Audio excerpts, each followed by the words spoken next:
अस्सलाम वालेकुम। आज हम बना रहे हैं चिकन समोसा, जिसके लिए हमें चाहिए चिकन,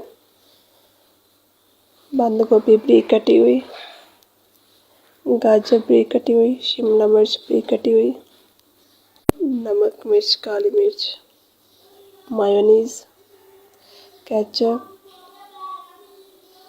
सोया सॉस,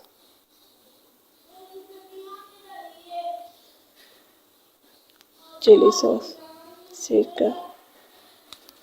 कढ़ाई में ऑयल को गर्म करके चिकन को ब्राउन कर लें।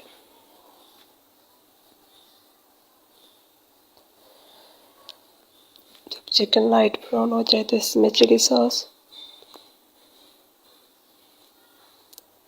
सोया सॉस और सिरका ऐड कर लें।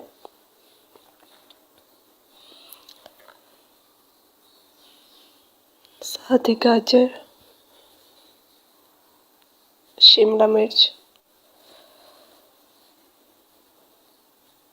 को अच्छी तरह भून के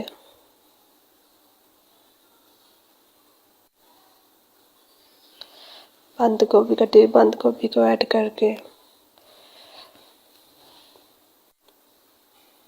मसाला जात को ऐड कर लें।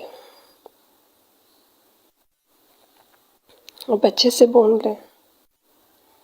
भूनने के बाद केचप,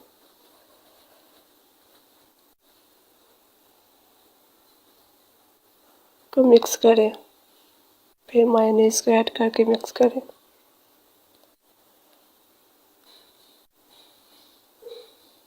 उसके बाद समोसा पट्टी ला के उसमें फिलिंग कर लें और समोसे बना के फ्राई कर लें।